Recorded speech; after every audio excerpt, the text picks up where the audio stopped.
All right. We have two groups here, Michael Amanqua, Emily Marasegan, and Max Miller, and Andrew Cabrera, Sarah, and Kaylin Tatsuyama. Since Emily is not here, at least at this moment, I'm going to choose the other group to start, just to give her a little time. Huh? Man, I hit the power button. I must have. Maybe it was already on and I turned it off. Okay, so come on up, Andrew, Sarah, and Kaylin. This is your problem from the homework set.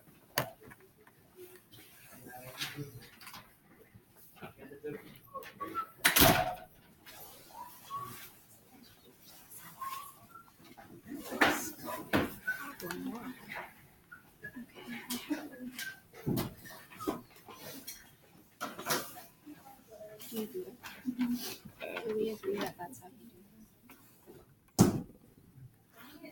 do it. Yeah.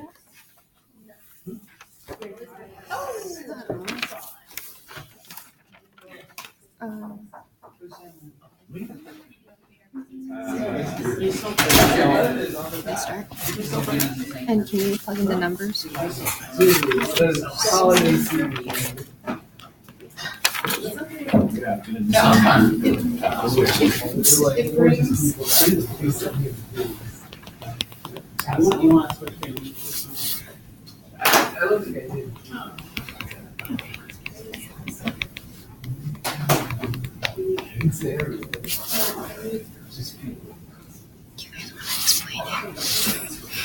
Okay, wait.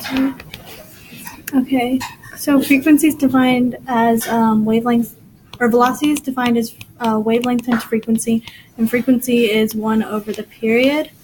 So you just substitute that in and get frequency equals wavelength over time or period, and then rearrange it.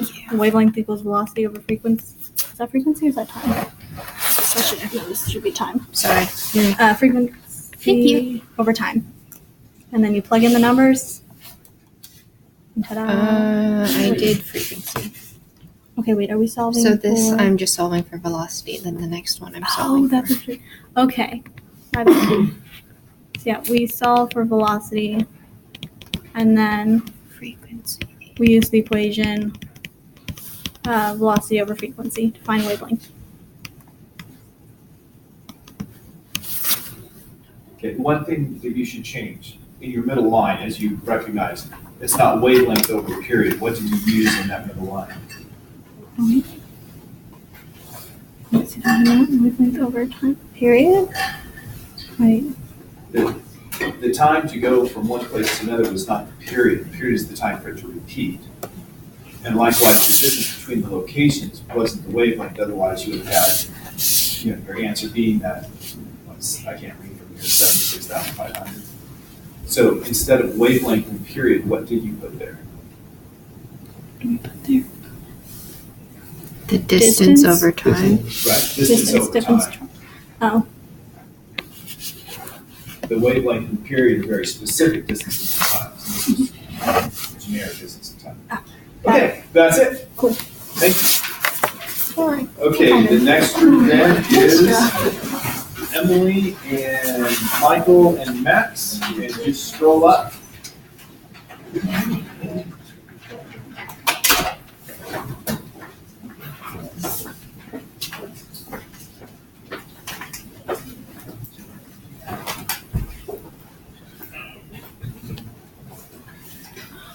Ultrasonic intensity of 410. You guys have a calculator? Okay, good. Have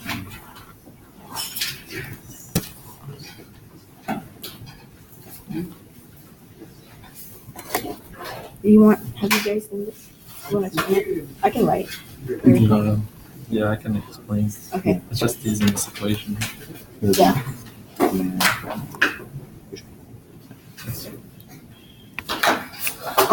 You want me to follow your work? Because mine's slightly different. Yeah, let's do his. Starting here. Yeah. So to start, we're going to use this equation that has the base intensity or the intensity we want to find over like the base intensity.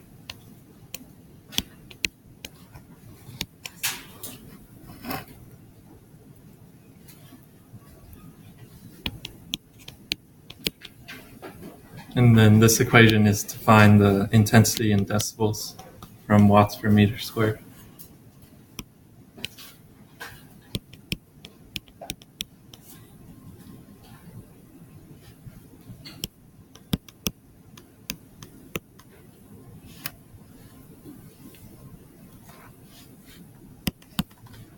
Is that 170? 170.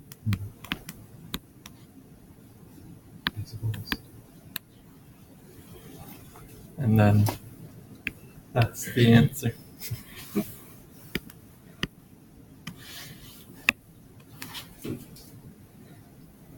Once again, I can't read it from here, so I can't. 170. The answer is 170. Was it 160 initially? Yeah. Okay, if it was 160 initially, it's going to be 170 because it's going to be 10 higher. Mm-hmm. That's good enough. I will talk about it a little bit.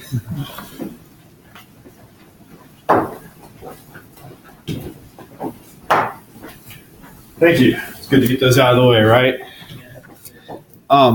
One thing, we use beta for the symbol for the intensity level, not P. P would be for power. And the decibels is, well, technically a unitless value.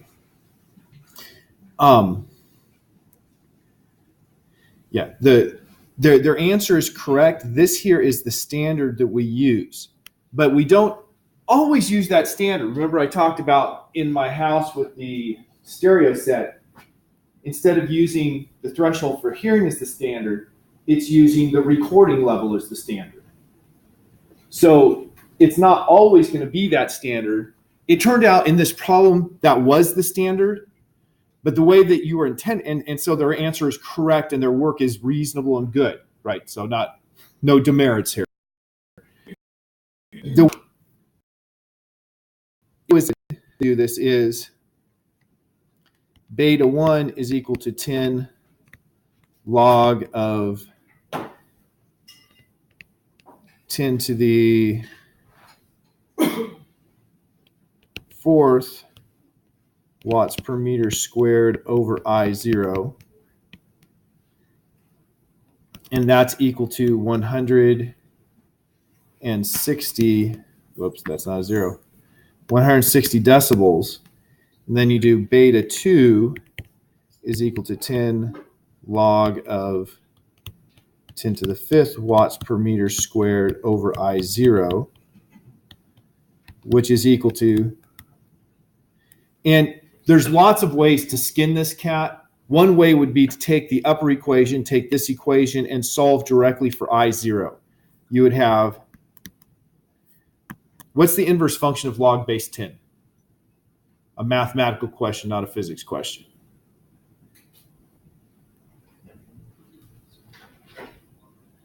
Log base 10 is, what power would I have to raise 10 to get this thing?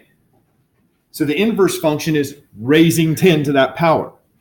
So I would have, from this equation, log base 10 of 10 to the fourth watts per meter squared over I0 equals 16. I divide both sides by 10, and then I raise 10 to that power on both sides.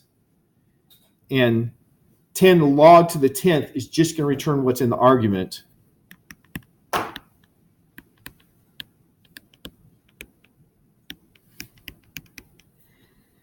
So I have 10 to the 16th is 10 to the 4th watts per meter squared over I0. Therefore, multiply both sides by I0, divide both sides by 10 to the 16th. 10 to the 4th divided by 10 to the 16th. You subtract the exponent on the bottom from the exponent on the top, and that gives us 10 to the minus 12 watts per meter squared. So you could have solved it directly that way. That's the brute force method. Or you could have used the the rules for logarithms, that log of a times b is equal to log of a plus log of b, and separated this out into log 10 log of 10 times 10 to the fourth watts per meter squared over I0. Using that rule, sorry, that separates to 10 log of 10 plus 10 log 10 to the fourth watts per meter squared over I0. We were given that this is 160. And what power do you have to raise 10 to get 10? That's a redundant almost question, but just to make sure we're clear. 1. And so that means log base 10 of 10 is 1. And so we have 10 plus, and I better put the units of dB.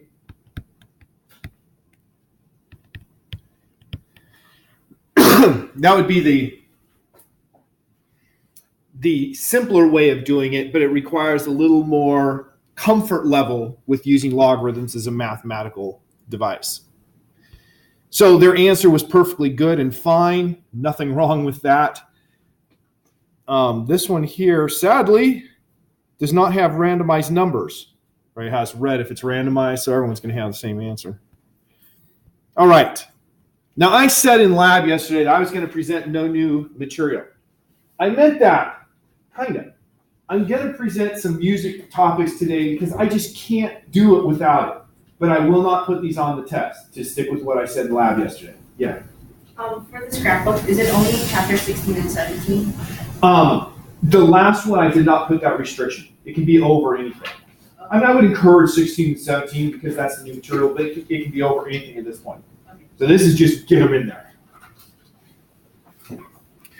Okay, so we've just finished talking about this relationship here, but I want to talk about the physics of music because it's really fun. So why do certain combinations of notes sound better than others? I mean, have you ever thought about that? You know, we can sing together, and if we sing notes that are close but not the same, it's dissonant. But if we sing certain notes, it's consonant. It sounds good. Have you ever wondered why?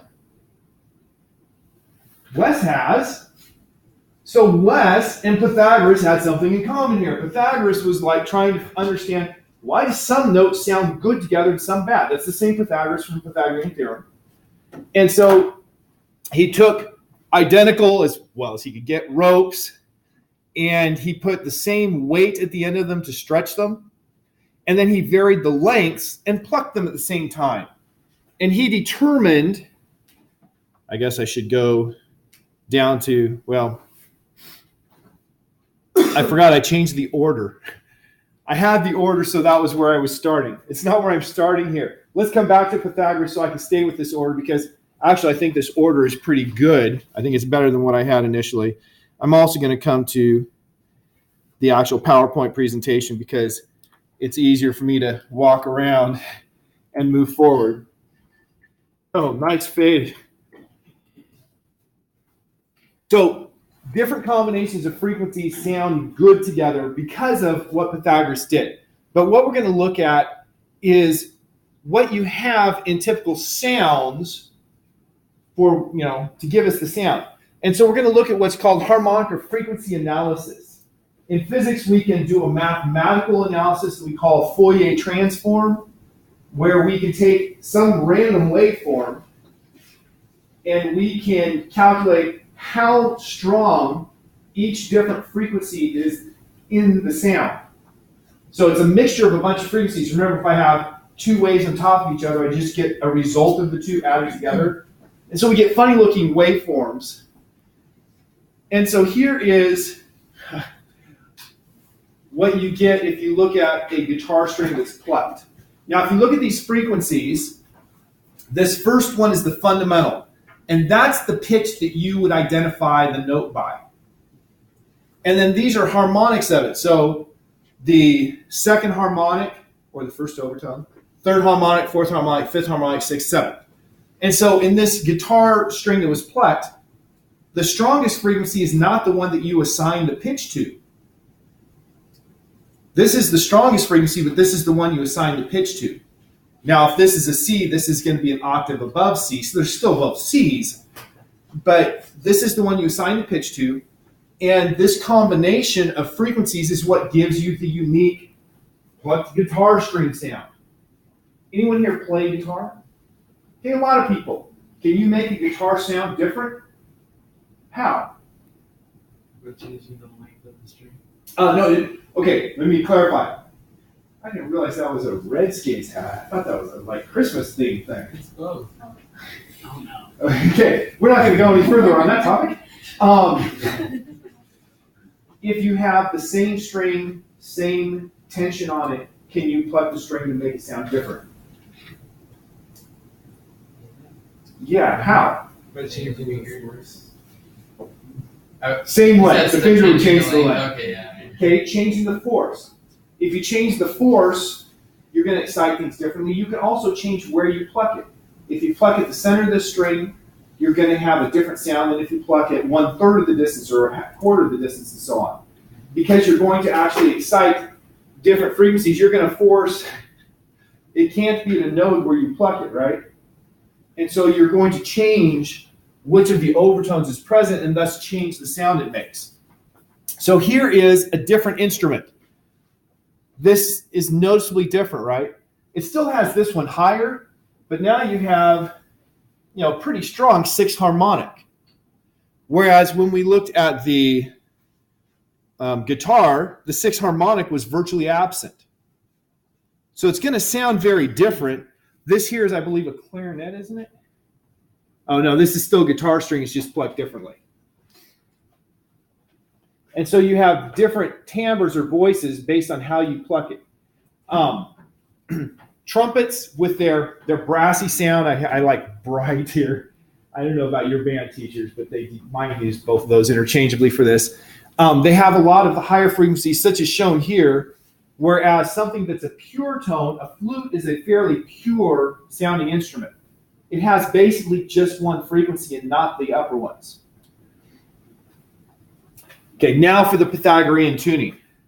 Pythagoras, in his study, taking strings that were identical as far as he could get them and putting the same tension on them. If you have the same tension and the same mass per unit length, that means you're going to have the same wave speed. So he has the same wave speed on all these strings and change the length and pluck them together. And it's like, this sounds good, this sounds bad. This is consonant, this is dissonant. Dissonant, bad, consonant.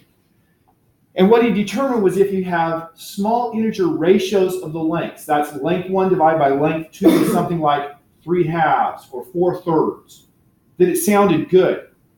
But if you didn't have a nice small integer ratio, so if you have 1.67529 is what you get for the ratio, not so good. And so based on this, we have what we call Pythagorean tuning, where we set a scale based on these small ratios of pitches. And doing this, you can get a musical, I think you get something like 5 notes for your music.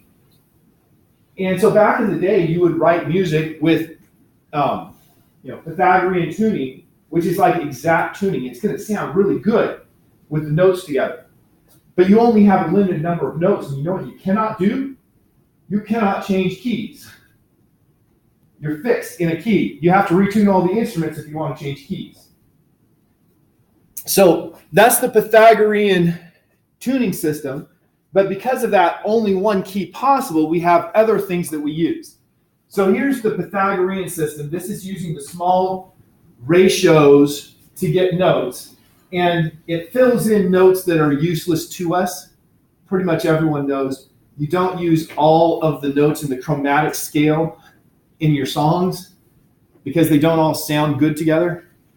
You only use a small selection. The just tuning, the mean tone tuning, the Workmeister tuning, those are all different ways of coming up with a scale for musical sounds. Probably you all thought there's one scale, right? Goes do, re, mi, fa, sol, la, ti, do, the end. But the fact is we have different ways of tuning. If you sing like in a barbershop quartets basically use Pythagorean tuning. I think that's part of the reason why I love the sound of the quartets, because they're actually using the pitches that sound good together. Whereas if you're in a band, you're not using that. You're using what's called the equal tempered system, which is pretty close to sounding good together, but not exactly right.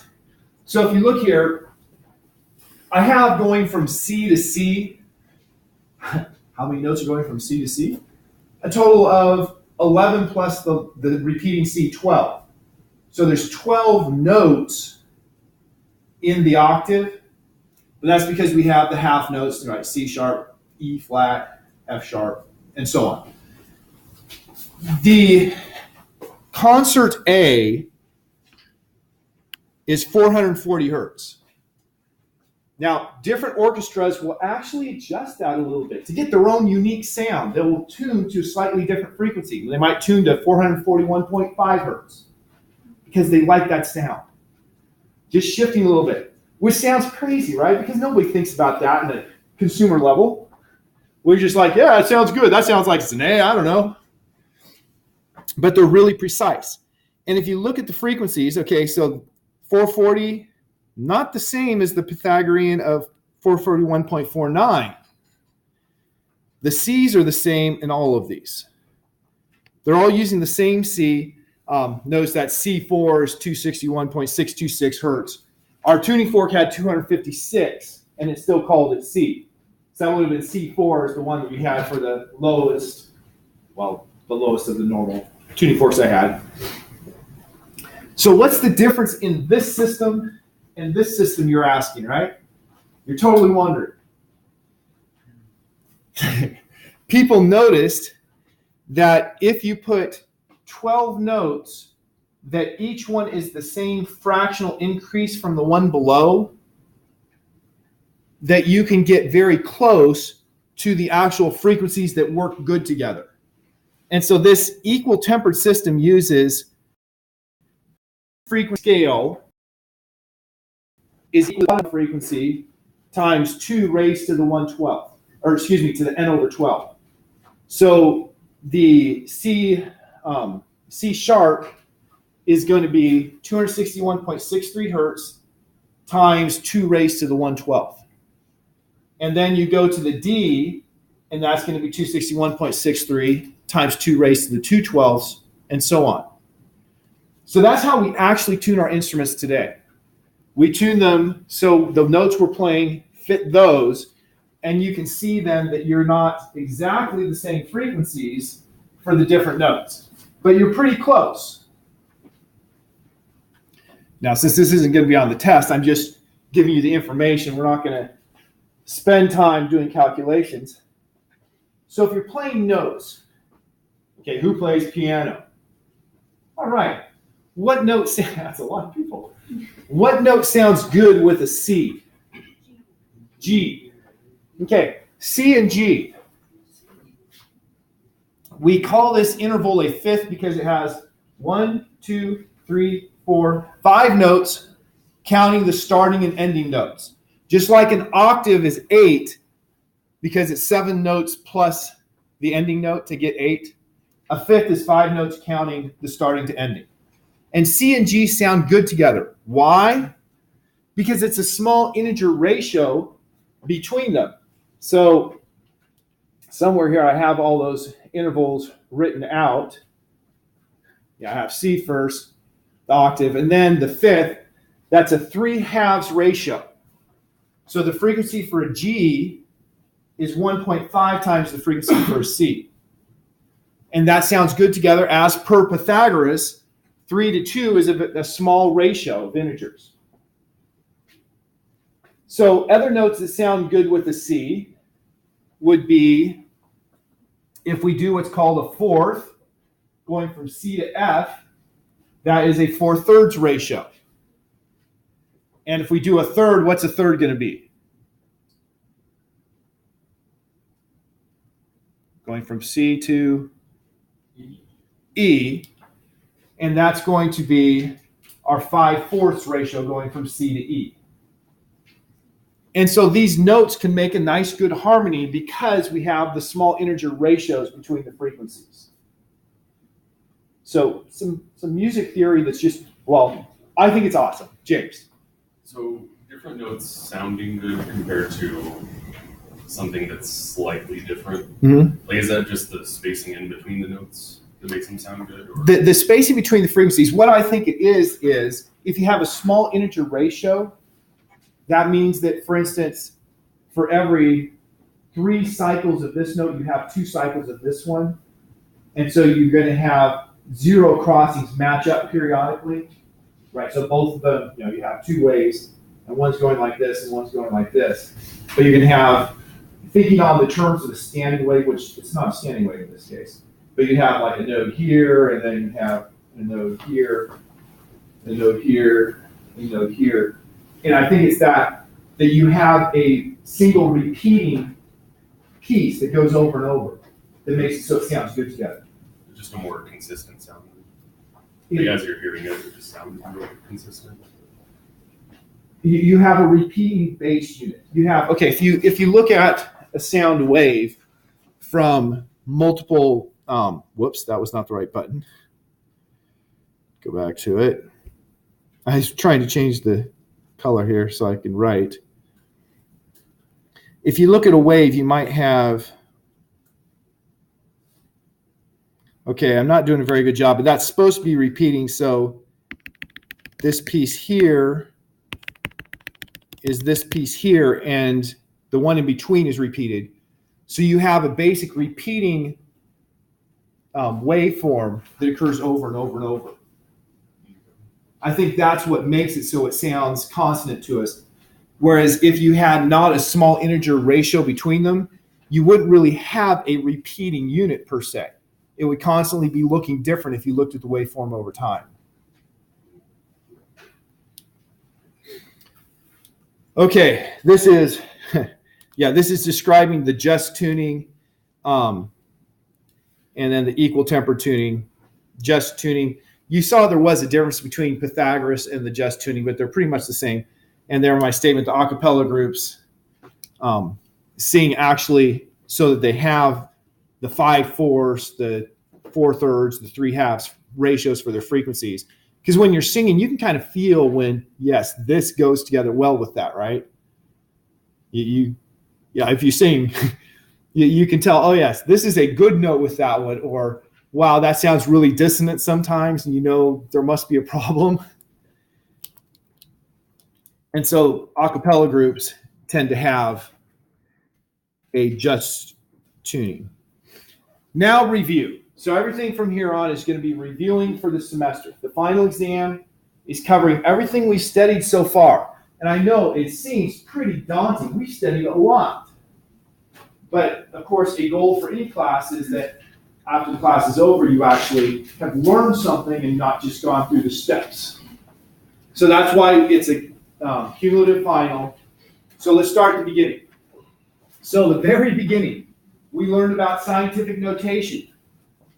I'm guessing by now, even if it wasn't already simple to you, it's pretty simple for using scientific notation. But make sure you're clear and able to convert with scientific notation. Significant figures. Significant figures is something that's important for us to deal with, even though with our homework system we didn't. And so you once again could be asked a question on significant figures. The basic units, we've been using units a lot. Might have a question on those. The prefixes, things like kilo, mega, nano, pico. Make sure you know what those prefixes are. Dimensional analysis is just making sure your units work out right. And then graphing.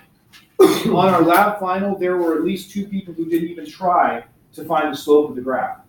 They just put it in their calculator, put it in the answer the calculator gave, and didn't even try to find the slope. I'm not going to have a problem like that on the course final exam, but you could have something where you have a graph and you have to say, okay, so what is the speed here? And you know the speed, if it's a position versus time graph, the speed is the slope of the graph. And so you need to be able to find the slope from a printed graph. So make sure that that's something that you remember how to do, and you know how to relate graphs of position, graphs of speed, and graphs of acceleration, so that you can move back and forth and understand the motion that's described by those graphs. Chapter 2 was kinematics. Kinematics is studying how things move, not why, but how. We later got into dynamics, which is studying why they move. So kinematics, we have our variables, and at this point, hopefully you're thinking, wow, that stuff's really elementary, because you've gone so much farther beyond that. So you have our kinematic variables of position versus displacement. Remember, the difference in a vector and a scalar is really important. How do you signify the difference in a scalar and a vector when you're writing them down? Vector has an arrow over it, and that means that it has direction along with magnitude, magnitude being how big it is. Velocity is a special name for the vector form of speed. Acceleration doesn't have a special name. Time is a scalar. There is no direction for time. And then we have the kinematic equations. Now, of course, you're given the kinematic equations, but you need to be able to use them. You need to say, okay, I have a problem. What do I know? What do I not know? I know the initial and final positions, and I know the, let's say, the ending time and the acceleration. I want to find the ending speed. I'm giving you more variables than you need. You would say, if I want to find the ending speed can be found by, well, the initial speed and the acceleration and the time. And so you need to identify which variables do I need to use and how am I going to use them. Now we get to two-dimensional motion. Two-dimensional motion, we have what we call independence. Motion in one direction is not affected by motion in another direction, as long as those directions are perpendicular. So we choose directions so the acceleration is 0 in one direction, all in the other. So for a typical projectile problem, since the acceleration is going to be acceleration of gravity, we typically make vertical one of the directions and horizontal the other. But in problems like a car, well, something sliding down an inclined plane, the acceleration is going to be down the plane direction. And so we tilt our coordinates so that the acceleration in the direction normal to the surface is 0, and the acceleration parallel to the surface is the only one we have to deal with. So make sure that you can break vectors into their components and then apply your kinematic equations in each of the component directions. Vector addition is an important thing, being able to add vectors. You should be able to add vectors graphically using the tip-to-tail method. And on this test, I'm not going to have you draw one, but you could have figures drawn and say which one is done correctly. So remember, when you add vectors tip-to-tail, you take the first vector, you draw it, and of course, straight lines. And then you take the second vector and you put it at the end of the first vector and you draw it. And then the resultant, the sum of those, is going from the starting place to the ending place. And so A vector, B vector, and this would be A vector plus B vector. So make sure that you can do that graphically. Also need to be able to do it analytically. Analytically, you take a vector, here's a vector, and you say, okay, I'm going to make components or pieces that are parallel to my coordinate axis directions. And so if I start at the end, I first have to go horizontal from following my dashed lines, and then vertical.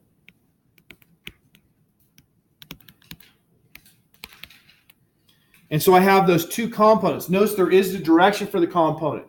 My AX is in the positive X direction, because going from the tail parallel to the X direction, I went to the right. My AY, it says B instead of Y, shows where my thinking is.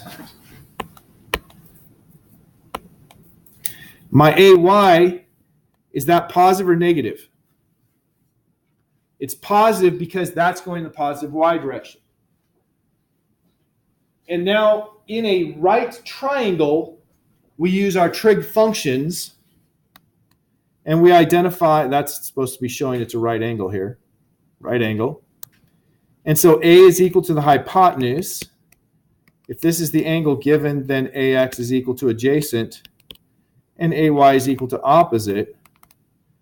And so we can use our trig functions to relate the angle with the sides. And that's how we break into components. So in this case, A sub x is equal to the magnitude of A times cosine theta.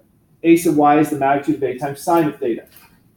Do you remember you're not always given the angle between the vector and the x-axis? Those definitions for AX is equal to x cosine theta is only true if your angle is from the x-axis. If it's from the y-axis, it would be reversed. So pay attention to what angle you're given. Projectile motion is putting it together. That's saying, okay, I have a ball. I won't throw this ball to anyone.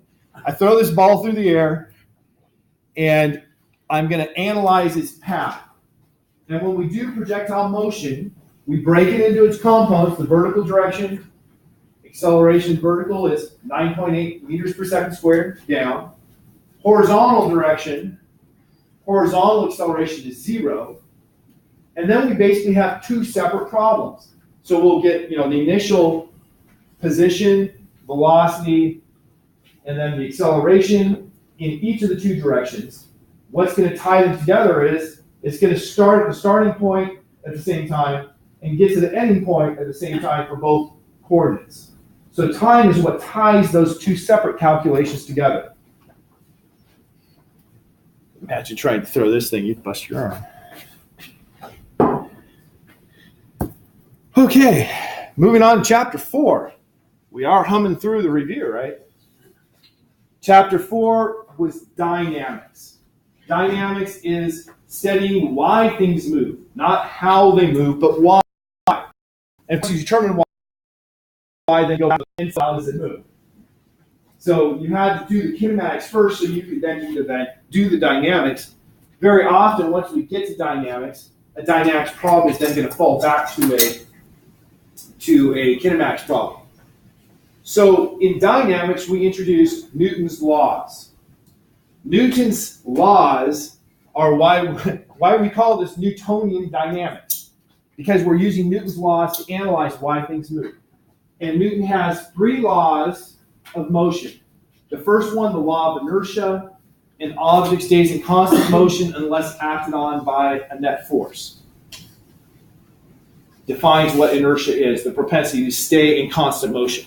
The second law, the sum of the forces is mass times acceleration. And you guys know by now I'm a real stickler on this. It's not F equals ma. It's F net equals ma. And the third law, for every action is equal and opposite reaction. If I push on Wesley, not only will I wake her up, but she will push back on me with exactly the same force, but in the opposite direction. So we have those 3 laws. Of course, that means we have to know what a force is. What is a layman's definition of a force?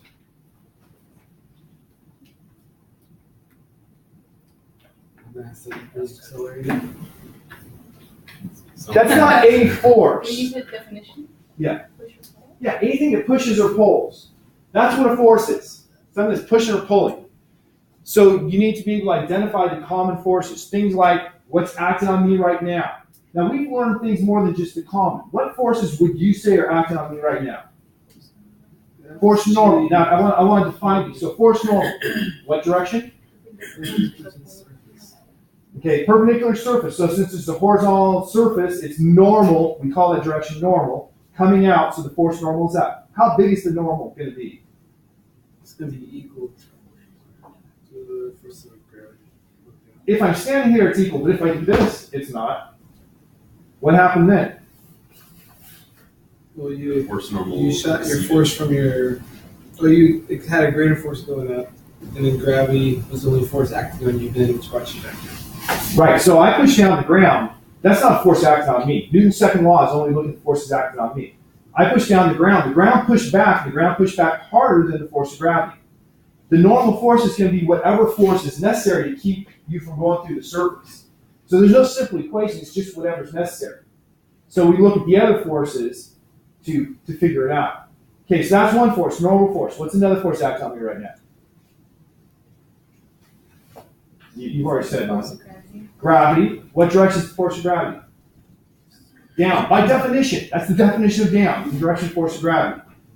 And we've learned two equations for it, either mg, where g is 9.80 meters per second squared on the surface of the Earth, on average, or capital G, mass 1, mass of me, times mass 2, mass of the Earth, divided by r squared, where r is the separation between me and the center of the Earth.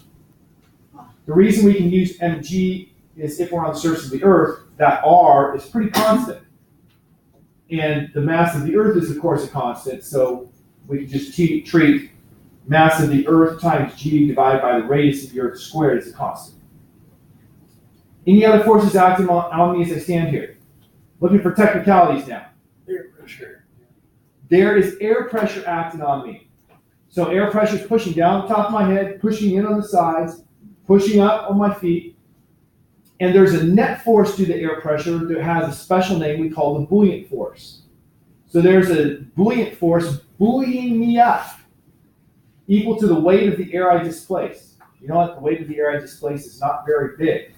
Hence, it's not a very big buoyant force, and we rarely, if ever, talk about the buoyant force of an object in air. But it exists. And if you have a hydrogen balloon or a helium balloon, it could be bigger than the force of gravity, and it floats up. Okay. Other things I have there. Friction. Is friction good or bad in your opinion? I'm driving. Depends on the context. Okay, yeah. It's good to have friction between the tires and the road.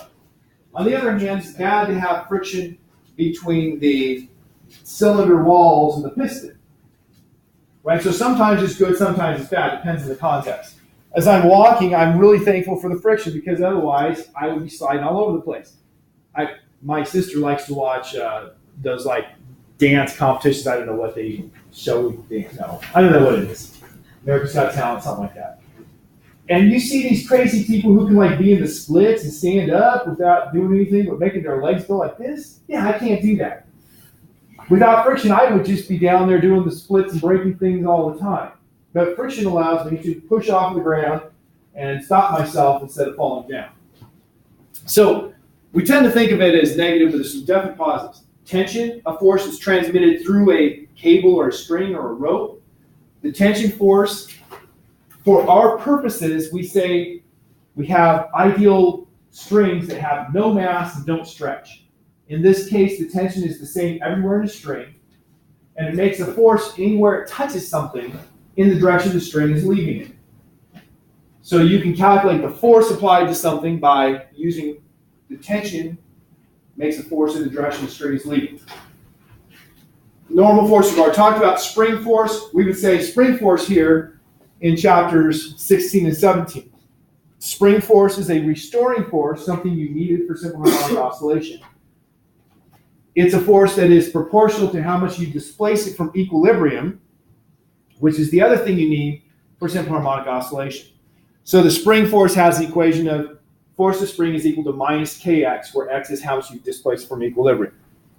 Stress and strain, I meant to cross that out and didn't. Those won't be on the test. Uniform circular motion. Uniform circular motion came back again very briefly in chapter 16. Uniform circular motion means that you have a constant rotation rate. And we use the angular velocity omega to measure the change in angle per second. This is where you need to remember in your calculator you have two different units for angle. Some have three, as somebody pointed out. You know, what's the gradient?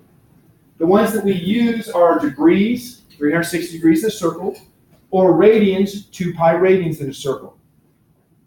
Angle is actually unitless. Angle is defined by the equation angle is equal to arc length divided by radius.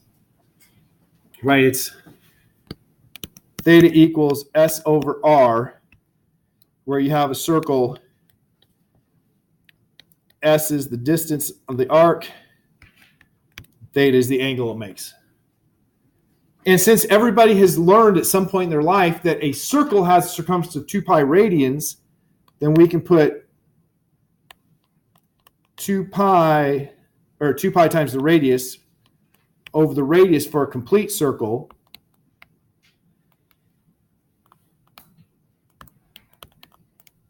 And of course, then the radii cancel and you have theta is equal to 2 pi radians for a circle. You can quickly calculate between radians and degrees by just using 360 degrees equals 2 pi radians. The radians has the magical ability of disappearing. Since radians are technically unitless, when we put them into equation, we'll just stop saying the word radian. And so you don't want to freak out about that. Degrees aren't going to do that because degrees are a conversion from the natural unitless angle. Yeah, angular velocity, angular acceleration. Angular acceleration is the rate at which the angular velocity is changing. So it has to do with rotation. So we can talk about tangential acceleration. If I'm driving my car around a curve, I'm going to have acceleration toward the center of the curve that we call the centripetal acceleration to make me change direction. But I can also be speeding up or slowing down. By speeding up, I have a positive tangential acceleration, and by slowing down, I have a negative tangential acceleration. So we have two components, the tangential and then perpendicular to it, the radial. Centripetal acceleration is a radial acceleration. Radial acceleration will only change direction, not speed. Tangential acceleration will only change speed, not direction. And you put them together and you have a total acceleration vector. We had kinematic equations for rotation. So it's no longer uniform when you get to kinematic equations. The kinematic equations are identical to the kinematic equations for linear motion. The only difference is you've changed from x to theta, from v to omega, and from a tangential to alpha. And of course, it's easy to translate between them since angle is arc length or distance over radius. Then we're going to have omega, change in theta over change in time, is equal to the change in, that's an R there.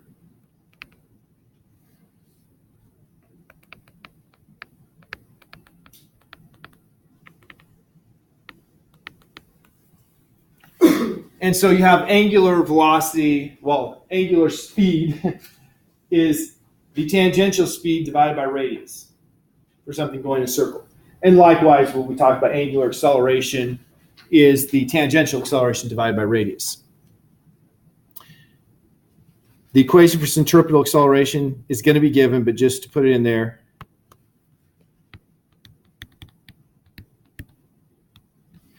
Now, before we leave, let's talk about centripetal versus centrifugal force. What does the word centripetal mean? Centripetal means toward the center. What does the word centrifugal mean? Away from the center. If you have something going in a circle, if there were no forces acting on it, it wouldn't go in a circle, it would go in a straight line. And so it has to have a force toward the center of the circle to make it change directions. It has to have a centripetal force. Centrifugal force is called fictitious because there is no force pulling it out. It's just inertia it should be going in a straight line and you're applying force to change it. And so if you're sitting in the car, you tend to feel like you're being pushed out into the door when in fact the door is pushing in on you to make you go in a circle. So make sure you're clear on the difference in centripetal and centrifugal. The one that's real is the centripetal one. Okay, we're out of time for today. I will review more on Friday.